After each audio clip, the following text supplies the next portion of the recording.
আপনারা দেখছেন বাংলাকাল, আপনাদের সঙ্গে আমি জাহিদুল ইসলাম। এই মুহূর্তে যে খবরের দিকে চোখ রাখতে চলেছি, মালদা জেলা আদালত চত্বরের বাইরে তুমুল বিক্ষোভ। আবার জেনে রাখি, মালদা জেলা আদালত চত্বরের বাইরে তুমুল বিক্ষোভ নাগরিক সমাজে। জানা যাচ্ছে, তৃণমূল কাউন্সিলর বাবলা সরকারের খুনের ঘটনায় ধৃত নরেন্দ্র তেওয়ারির ফাঁসির দাবিতে এই বিক্ষোভ কর্মসূচি বলেও জানা যাচ্ছে।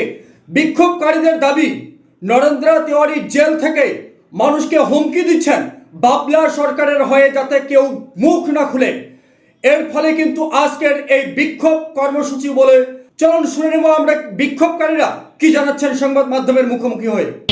আপনারা জানেন, গত 2রা জানুয়ারি আমাদের মালদার জনপ্রিয় তৃণমূল কংগ্রেসের নেতা, মালদা জেলা তৃণমূল কংগ্রেসের প্রতিষ্ঠাতা, দীর্ঘদিনের তৃণমূল কংগ্রেসের কাউন্সিলর, প্রাক্তন চেয়ারম্যান, প্রাক্তন ভাইস চেয়ারম্যান এবং মালদার জনগণের খুব কাছের মানুষ বাবলা সরকারকে নিঃশৃঙ্খলভাবে দুষ্কৃতীরা গুলি করে খুন করেছে।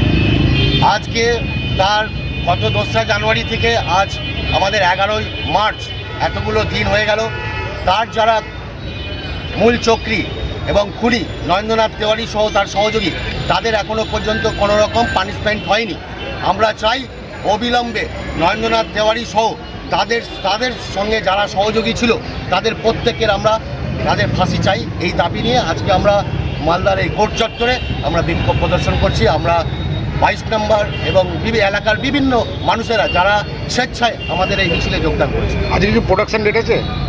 আজকে কি প্রোডাকশন ডেট আছে? আজকে প্রোডাকশন ডেট আছে? আজকে 11। আর একটা জিনিস হচ্ছে, এক সেকেন্ড বলছি, পুলিশ যেটা ওদের সাইডে যেটা দুজনের যেটা রিওয়ার্ড করেছিল, আজকে তো বিগত অনেক মাস হয়ে গেল, কিন্তু ওরা অ্যাবসকন্ডেন্ট, কি বলবেন? আমরা জানি পুলিশ অনেক চেষ্টা করেছে, আমরাও খবর নিয়েছি। পুলিশ বিভিন্ন জায়গায়, বিভিন্ন রাজ্যে পুলিশ এখনও পর্যন্ত তাদের তল্লাশি চালিয়ে যাচ্ছে। পুলিশের কাজ করছে। আমরা আমাদের দাবি রাখছি অবিলম্বে তাদের ফাঁসি চাই। এখনও কিন্তু কোনো ট্রেস আউট পাওয়া যায়নি। অবশ্যই সে যেখানে থাকুন, আমাদের পুলিশের উপর আস্থা আছে, পুলিশ অবশ্যই তাদের খুঁজে বার করবে। আজকে আমরা কোর্ট চত্বরের বাইরে নাগরিক সমাজ আজকে যেভাবে নরেন্দ্রনাথ তেওয়ারি আমাদের প্রিয় নেতা, প্রাণের মানুষ বাবলা সরকারকে খুন করেছে, তার আমরা অবিলম্বে ফাঁসি চাই এবং তার সমস্ত সহযোগীদের ফাঁসি চাই। এবং যারা এখনও পর্যন্ত পালিয়ে বেড়াচ্ছে, প্রশাসনের কাছে অনুরোধ করব, প্রশাসন চেষ্টা করছে, আরও দ্রুততার সঙ্গে চেষ্টা করে তাদেরকে গ্রেপ্তার করুক এবং এই সাজা অবিলম্বে হোক এবং ফাঁসি চাই। কারণ নরেন্দ্রনাথ তেওয়ারি জেলের মধ্যে থেকে তার পরিবার দিয়ে নাগরিক সমাজে এবং 22 নম্বর ওয়ার্ডে এবং 26 নম্বর ওয়ার্ডের মানুষকে ভয় দেখাচ্ছে, ফোনে থ্রেট করছে।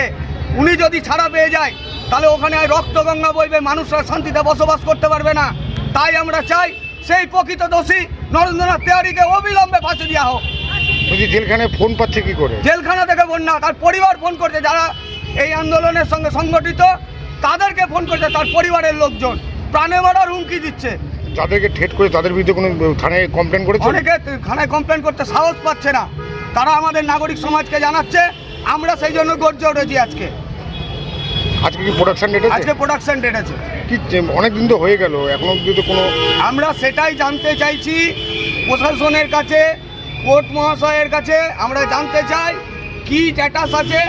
অবিলম্বে প্রকৃত দোষীদের চিহ্নিত করে তাদের ফাঁসি দেওয়া হোক। নরেন্দ্রনাথ তেওয়ারি মূল চক্রী, তাকে ফাঁসি দেওয়া হোক।